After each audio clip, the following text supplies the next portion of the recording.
Hello there and welcome. In this video, I want to introduce to you 7 of the most extreme challenges in Rimworld that I have played so far or still want to play. These are mostly very vanilla compatible. There's only one of them which I say needs mods to work, and the others are things that I have also uploaded as gameplays. I've linked a couple of them downstairs below, and altogether I enjoyed myself with these, and I hope this video will give you a couple of ideas what you can bring up next if you are in for some sort of challenge. Now, let's get started with number 1. Pick up the Naked Brutality start, get familiar with how it works, and then do yourself the favor and start in a really extreme biome. Extreme Desert is really fun, also Ice Sheet. I did both of them. I personally am more of a fan of the Extreme Desert, but both of these biomes have the unique thing that they will kill you right off the bat if you don't do something for temperature regulation. You will need to get yourself a home that doesn't that protects you from the elements. You will have to work hard for food because both biomes have their problems with that. You won't have a weapon until you craft some knife you have dug out with your bare hands out of the walls. It is really fun. If you don't want to go that much of an extreme road, you can certainly have a good experience here on the desert. Works very similarly, or the tundra, also very nice. It's a little bit of a toned down version of the very extreme ones. I haven't tried out the new Odyssey biomes yet in that regard, but I think a couple of these will also be serving for a very fun experience. So do me the favor and tell me what your experiences were if you started naked in the lava fields and you thrived. Anyways, let's move on over to number 2. Another really fun thing to do is pick whatever environment you want and play non-violent only. That doesn't necessarily mean that we ought to only pick up colonists that are not capable of violence, because that is just too much of a preparation work to do. Just don't give them any weapons and don't use direct violence. Done. You are allowed to use traps, animals, and any form of indirect violence. I think summoning allies is also not a problem. I mean, at the end of the day, the exact conduct is up to you. I mean, it's your story and your challenge, and I'm the last person to tell you what you're up to do and not to do, as long as the challenge is fun. Non-violent challenge has the really interesting caveat that you will learn to work really differently with the given tools, and you will have a lot of different options than before. You will have to work a lot more around traps and animals and such things, and I find it extremely interesting. At the end of the day, this challenge's difficulty is mostly measured in the threat level that you put up on the storyteller. Now, number 3. This is a challenge that I haven't done yet, but I really want to and will do. Living on an asteroid. So asteroid bases are, very unique in their difficulty level. There is no air to breathe, so oxygen control is something that you need to work on. There is a lot of random things that can happen in space that are not good for your health, and altogether, I still have to find out how extreme of a challenge this is after the initial settling in phase, but altogether I find it a really interesting and new challenge that Rimworld Odyssey brought us. Here, the fine print, obviously you need Odyssey DLC to play that, and otherwise it ain't available for you. But asteroid basing is also something I don't know. I think without the scenario editor you will not be able to start there from the get-go, so this is something you need to also take into account, that you need to either get there or write your own scenario to start on the asteroid and live there. I think I would choose to write an own scenario for that, but this is up to you. Now, next challenge, number 4, 500 threat. This has become pretty much a staple of some of the content creators out there, and that is because it's so much fun. You just take the storyteller of your own liking, go into the custom settings, and crank it up to the max.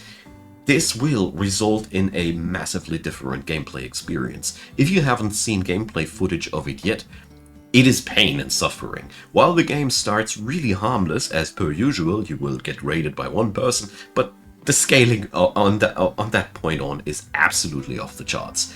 The thing here is, with that kind of challenge, you are absolutely forced to learn to fight against superior numbers with any cheese that you can bring up. No method is too unfair to beat down the hordes that the AI will throw at you. It is very interesting because it provokes you to use really any method at your disposal.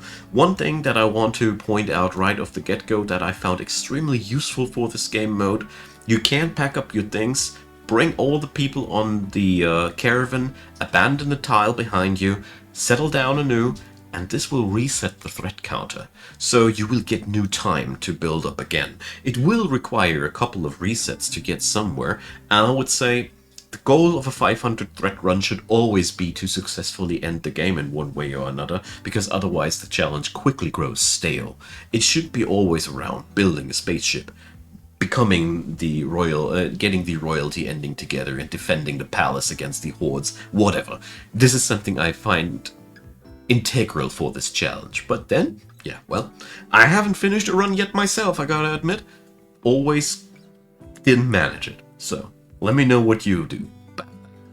Number 5 is an extreme challenge I did manage to finish, and that is living on the sea ice. This is pretty much the worst biome you can think about. It's barely a biome.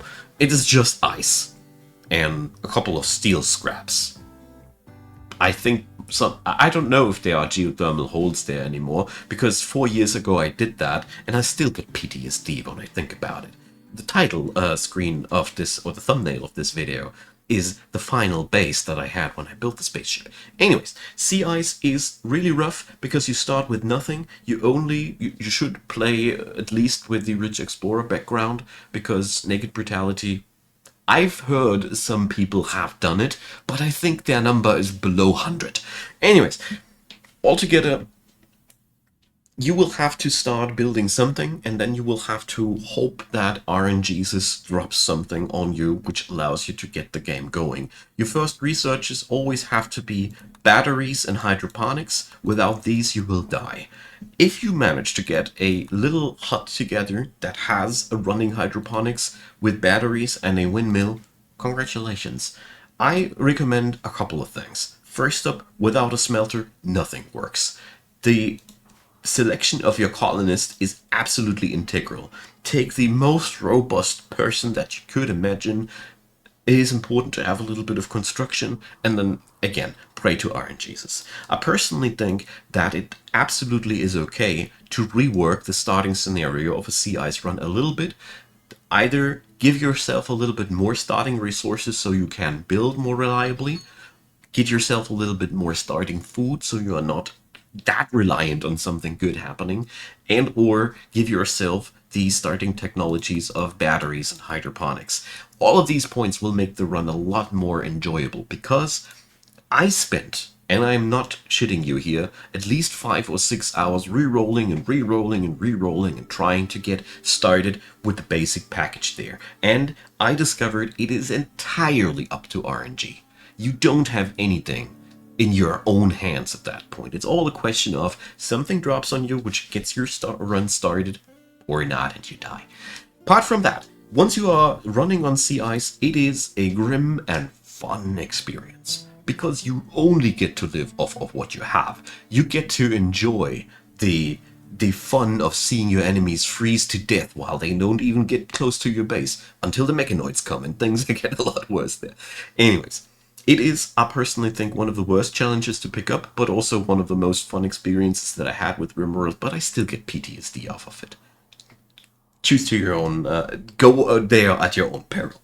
Now, number 6, modded biomes. This is something that obviously does require modding, like I said in the intro, but there are a couple of mod packages that really provide excellent challenge. My personal favorite is Alpha Biomes, which provides some really nasty areas like the Feralisk infested jungle, where you just leave your base and something tries to eat you, and I'm not over exaggerating.